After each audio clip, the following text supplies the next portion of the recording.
Hey everybody, this is Colleen with Colleen's Clay Addiction. I want to apologize for having been so long since I posted a new tutorial, but here we are today.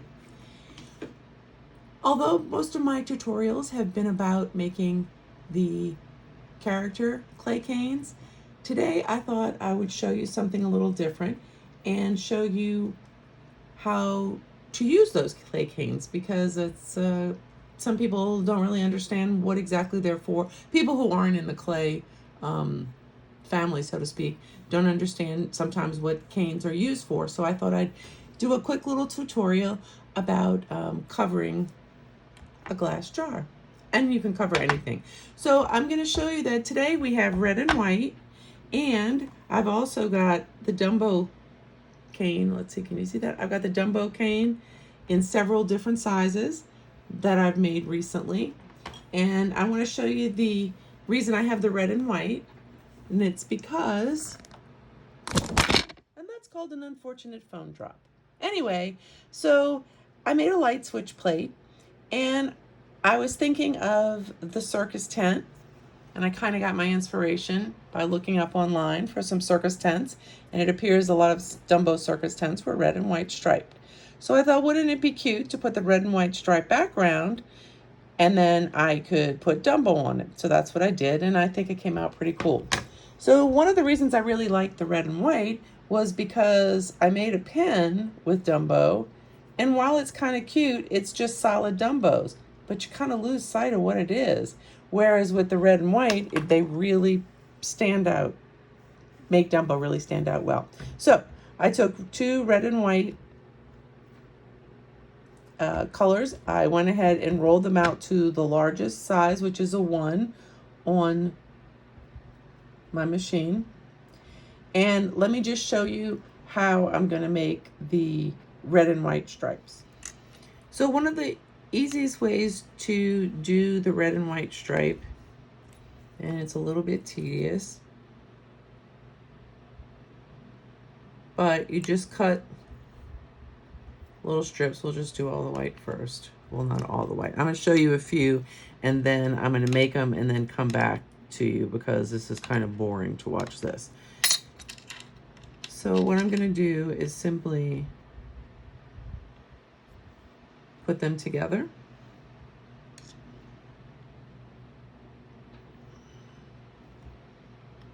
Like so.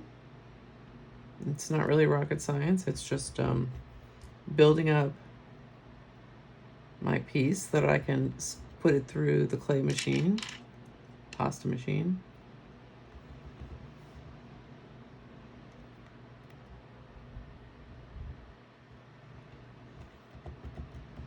All right, so I'm just going to keep building that till I'll maybe use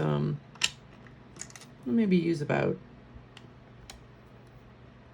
that much. See where it takes me. I'll be back as soon as I have that built up, and we'll go on. All right, I'm back with my red and white stripes. Did the whole thing. They're fairly the same in size because I turned them sideways, so since they were all put through the pasta machine on a 1, they're going to be pretty consistent. Now I'm just going to push it together just a little bit. I thought about cutting the ends off, but honestly, at the end of the day, you're going to have to cut them off anyway, so I figured we'll leave it on. I can always cut it off after. Now, I rolled that just a little bit to keep it kind of together. I'm going to scoop it up off of my glass. And then we're going to come over here to the pasta machine. Now, my pasta machine's not in camera range, so I'm going to put it through the pasta machine this way so that the stripes maintain their distance. And I'll be right back after I show you the first crank through.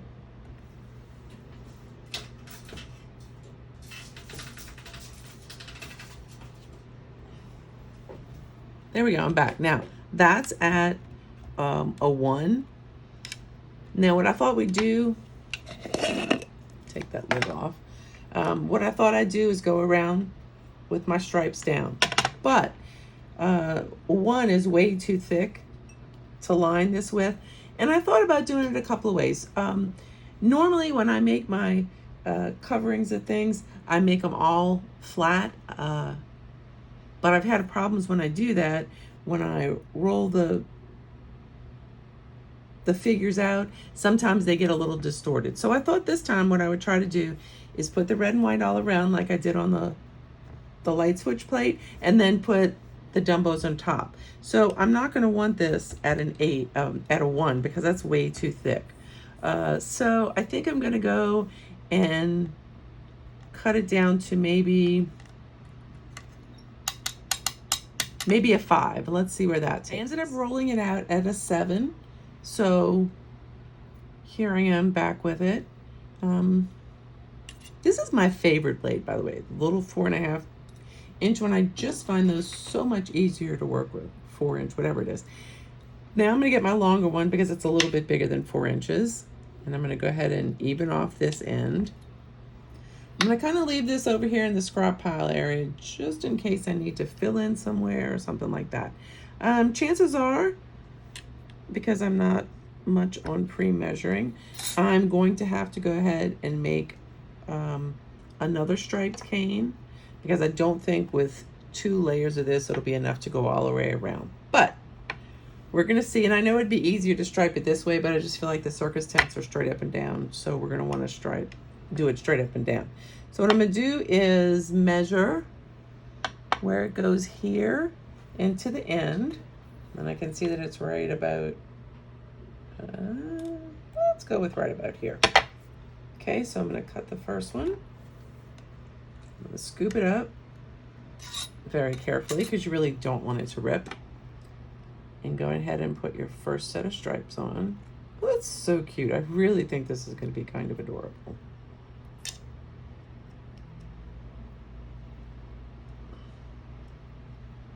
This would be a great jar if you had peanuts you wanted to put out, or some kind of nuts, because you know, elephants, peanuts, the whole circus thing. It'd be kind of cute, right? Obviously you can put whatever you want in. Okay, so that's the first one done.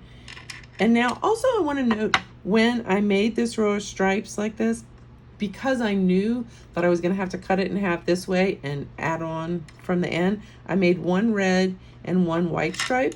That way, when I go ahead to add it on, then it keeps the stripe count going just like I want, except I'm going to flip it this way and do it.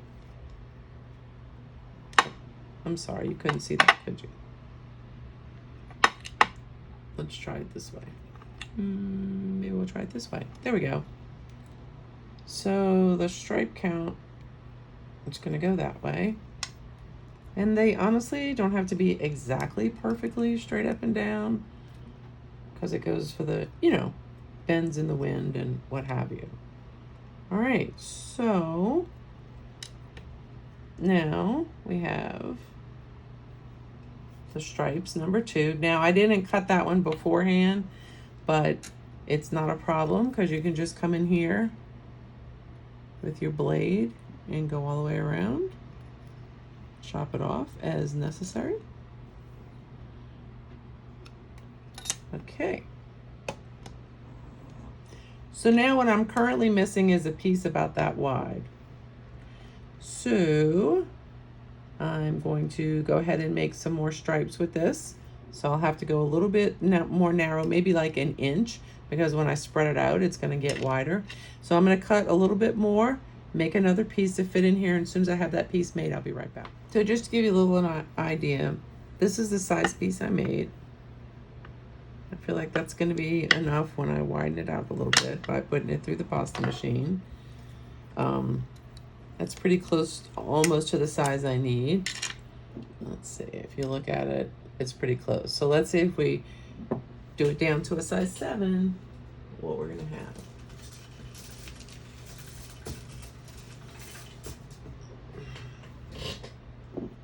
All right. We are oh so close.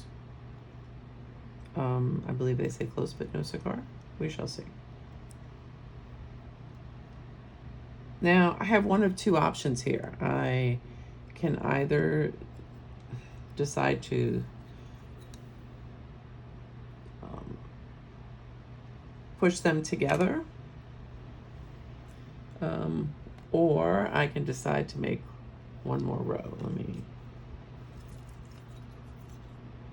cut this where we need it here. There we go. All right. Let's see if I do a little bit of pushing. I don't want to do too much pushing because I don't want it to rip and I don't really want it to distort. So that being said, I think I might just push this one back a little bit. Here, it'd be prettier if I did it with the knife. And just push this one back a little bit. And let's see if I can't just add in a little row of red and white. And I feel like this little row here might just do it. Let's see what we got going. Cut that in there. Stick that up here. Ooh, look at that. That's pretty on point. Okay. Now, I'm gonna first, before I put any dumbos on there, I'm gonna go and I'm gonna smooth this down so that you really don't even see where those were joined. That looks pretty nice, doesn't it? Now I'm gonna go, that's a little extra piece we don't really need on there. Okay. Yeah, nobody even notices. It's fine. And a lot of these spots will be covered anyway. Now I'm gonna go to the other join spot that we did earlier, the first join spot. And I'm gonna smooth that one out. Let's see if there's any more joint spots. We'll call that one a joint spot. And we'll smooth that one out. There we go. And if you get a couple of little dings, like a little extra piece of clay in there, like this one, chances are it's gonna be covered with Dumbo. But okay, we've got our red and white striped tent. Now we just need to cover the tent. So we're gonna set aside all these red and white pieces because I feel like you never know. I feel like I judged it pretty close on how much red and white I was gonna need. I wasn't really sure, I never really am. I'm just gonna take it as you go kind of gal. Okay, so the next thing we're gonna do is we're gonna start cutting out some characters. Now, mine's Dumbo, obviously. What you want to do is cut it. I don't have one of those fancy dancy slicers. It's on my list though, but it's kind of a little out of my price range at the moment. And we're going to cut some Dumbos. Now I'm probably going to use at least, let's see, I have technically 5 different sizes. I'm probably going to use at least 3 of each size. So I'm going to go cut out. I'm just going to show you this first one. Now this one came out a little bit thin, but I'm not going to be too worried about it because first of all, I have to cut out all of this translucent around it. And when I do, I can kind of push that together a little bit. I think we'll be okay on that. Next one. Okay, so you see how I'm doing that. Now it's kind of boring just to watch somebody cut. Also, the other thing I like to do is I like to flip them one way or the other. I don't like them all facing the same way. So like this guy's facing this way, these are facing the other way. Also, my husband noted that when I reduced it, just especially because he's a little baby elephant, his trunk came out kind of obnoxiously long. So you'll see when I cut it out, I'm gonna push in his snout just a little bit, his trunk, to make it not look so long. The other thing is it kind of distorted right here, but when I cut that clay down, I can just chop that right off. So what I'm gonna do is initially I'm gonna cut out 3 of every size, and then I will come back and show you how I take the translucent out. Okay, all right. So I come back, I've cut out all the individual ones. Not really sure if that's gonna be enough, but I feel like it's something to get started with. Next thing you wanna do is take an X-Acto knife. I mean, you can use any kind, but this one I find is really good. And you're gonna wanna go and cut away all the translucent so that you're just left with Dumbo. I usually stack up my pieces that are pretty much almost completely clear because I will keep those, and then when I'm finished I will make like a little tiny piece that I'll use later when I'm putting some translucent on something that doesn't have to be completely clear. Just to show you, for instance, when I covered Goofy, you can see he looks kind of gray. It's the covering anyway. It's because all of that was mixed up translucent, because in 98% of the cases, I'm going to cut it all away anyway. So sometimes I like to use scrap, but what I found out when I did another one of my canes is that it's better if you're going to use the scrap translucent leftovers like that, is to make it the whole thing like that, because I did a couple of them where I just used the scraps and I didn't have enough and I had to go use the regular translucent, and then it just looked like part of it was dirty. So I wasn't thrilled with that at all. All right, so you can take a look at here.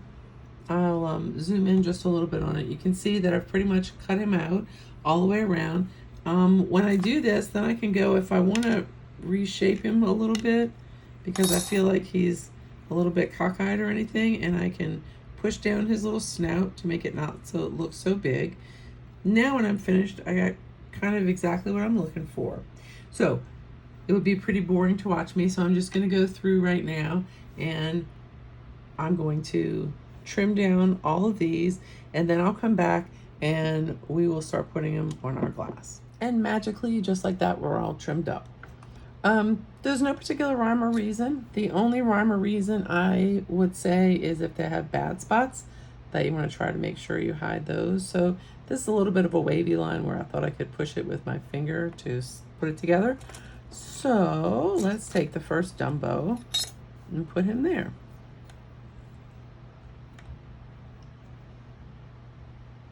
Like so.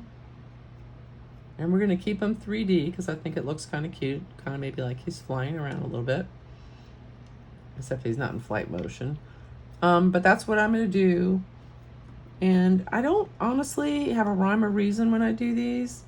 I just kind of go with the flow and do what I think looks kind of cool. And the only other thing I can say is I try to keep in mind when one faces one direction and then another faces another direction, that I kind of just don't put them all the same way. As you can see, or maybe you can't see, by when I cut them out, they distorted a little bit. I was a little, maybe a medium lot disappointed the way that he shrunk down when I reduced him. But for the most part, I have to say that I'm fairly okay with him. Some of them are better than others, but I feel like it'll be fine. And I'm just kind of putting them together in no particular order. Now I need some that's going in the other direction, just to even it out a little bit. Just going around, adding some here and there. Now we're going to go back and change direction again. I'm thinking that that's already half my glass, so chances are I'm probably going to have to add a few more. But once I get all the ones I have here cut out attached, then that'll give me a better idea of what I have left to do. So I'm going to put those next to each other just like that. Oh, we'll go back over here and we'll put one going in the opposite direction. And then, yeah, maybe this one here because it's going in the opposite direction. And maybe a little tiny one right about here. Put another little tiny one right here. Now I would say that I could use one more big one. So maybe about one big one, one medium. I'm actually going to cut out one more of each size, and then I'll be right back so we can finish this one off. So let's see if we can wrap this jar up. I did cut a few more out. I feel like that should be enough to get us through. If I can just get this up off. Eeks. Okay. So I think we're going to put this little guy, big guy, here. And we can put this fella here.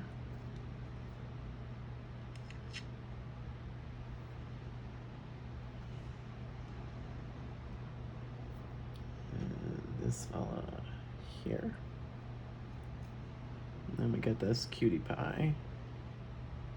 Eek, maybe we'll take this guy off here. Yeah. I try not to stick them down too hard when I'm initially placing them like this for that specific reason, so that in case I want to move him around, I can, which I like him better there. And then I can put, I don't know if I like that little guy there, but this little guy would be cute. That's 3 in a row facing that way. Let's flip him around.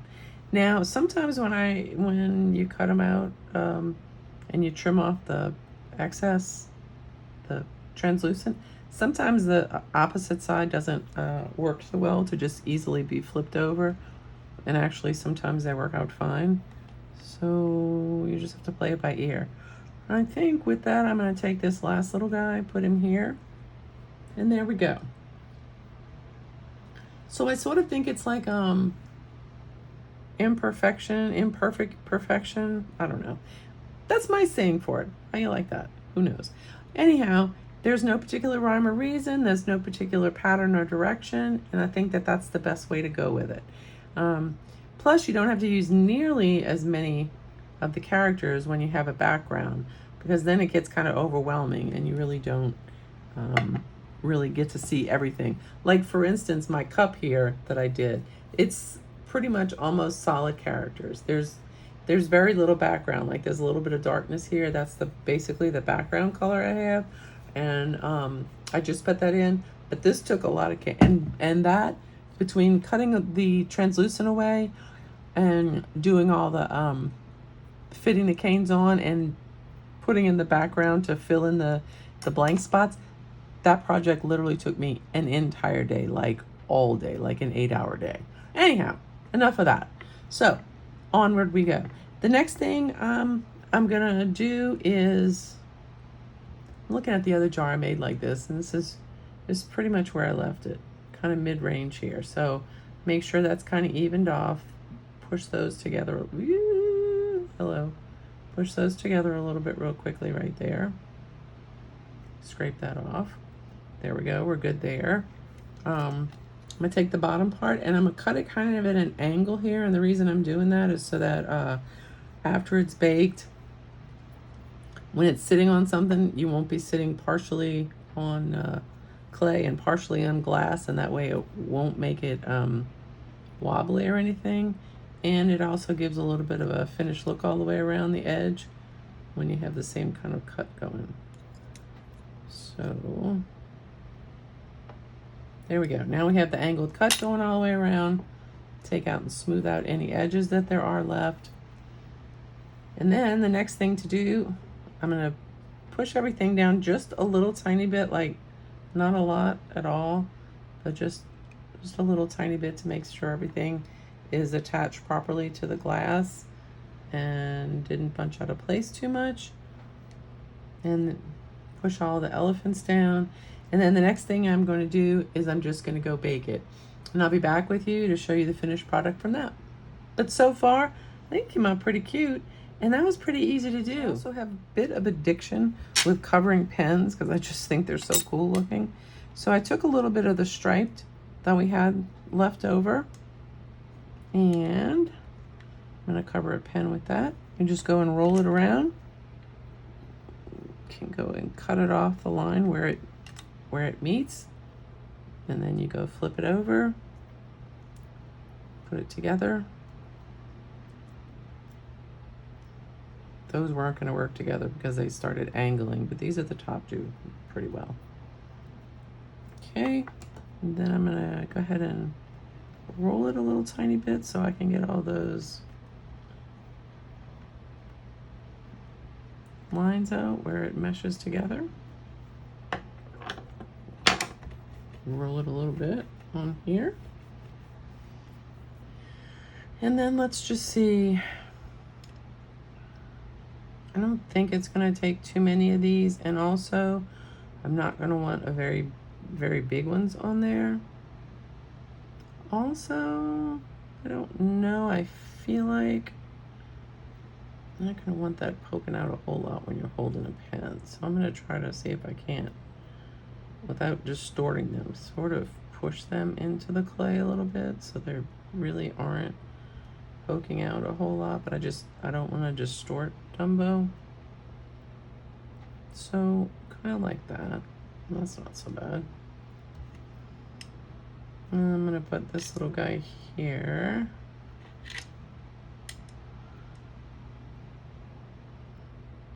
Same thing, just gonna push him in a little bit so he's not so distorted, but that he's not sticking out obnoxiously much. That wouldn't make for very fun pen holding. And I don't know, maybe another one. Let's see. Also, just to mention over here, let me show you over here. There's a couple little extra pieces. So these aren't really like, they're pieces parts of ones that are left over that are kind of okay looking, but not amazing. And I feel like these can be used, if you're gonna color something solid, you know, cover it completely with a character, or like I did my cup where you have to piece them all together. Sometimes you can use little imperfect ones, little imperfections in them, and make that fit into your pattern, because you're not going to be wanting to cover up the entire thing. So that's why I kind of have them still on my board. I haven't done anything with them yet, but I feel like they're there for when I go to make something. So with that said, I'm just going to use my little tiny one. This is my tiny one, right? Yep. And I'm going to cut out one more little guy.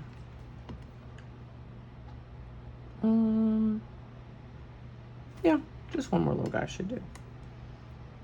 I'm gonna go ahead and trim him up real quick and be right back. Here he is. And we're just gonna put him, I don't know, let's say right about here. Maybe right here. Here we are. And we're gonna push him down the best we can. Apparently I forgot to trim off this little top piece of clay. Translucent, there we go. Ooh, and I cut all the way through the pen. That's all right. That's what a little clay work does. Alrighty. So now we have our final one there. See, he's kind of cute. You know, it's not overpowering, but he's kind of cute. And you want to make sure that you trim off at the ends here. And also here. There you go. And then after I bake these, I'll be back and show you how we finish them up. All right, we're back out of the oven. Thing came out pretty nicely. The last step is going to be, well, technically last two steps. One, you're going to take a buffer wheel. So the thing is, when I first started doing clay, a lot of people said how you had to get a sanding block and sand it down and continue to sand it down, and then more and more to make it shiny, and then use the buffer to make it super shiny. Well, I don't know what I did wrong, but I never got that super shiny effect. So I skipped all that sanding part because honestly it didn't really seem to help me all that much. And it's going to be kind of nearly impossible to sand inside the striped area because you can't get to it between the elephants.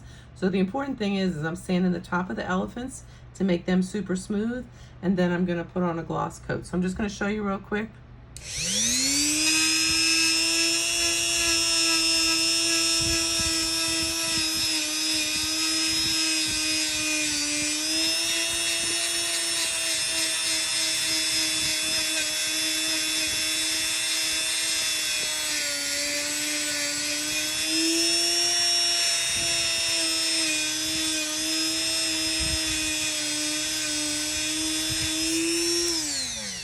That thing is obnoxiously loud.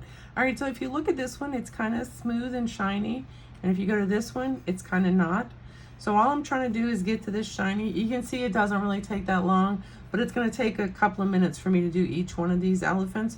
So I'm going to go ahead and do that, and then I'll come back and I'll show you the gloss. You're wondering why my workspace is mostly covered with the towel. It's because I started working on my next little project, and while I was waiting for this to get done in the oven, And the other thing is when I do any kind of sanding, that dust kind of goes everywhere. So I really wasn't too keen on that getting on everything. So I figured it was easiest just to throw a little towel on there. So next we're going to come and we're going to put in a little bit of, so I have used quite a few different varnishes to try.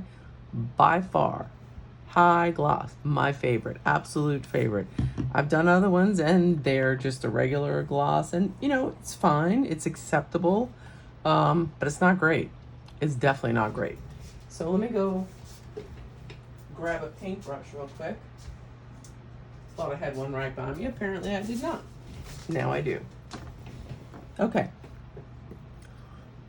I decide things as I'm going along, usually. I really don't make too many advanced decisions on plenty of things. But I was thinking that I might just varnish just the Dumbos, because if you think about it, a circus tent is not going to be shiny. I mean, technically not that an elephant's shiny either, but we kind of want him to stand out a little bit more. So while it's going to take me a few extra minutes to do this, I'm just going to go ahead and try varnishing just Dumbo. Now, worst case scenario, if I don't like the way it looks when it's dry, come back and throw on a coat on the red and white. But let me go finish varnishing him and I'll be back. Here we are with the finished product. Well, it'd be better if it wasn't upside down, I guess. So you might be asking yourself, hey, how come that background is so shiny? I thought you weren't going to paint it. Well, I wasn't.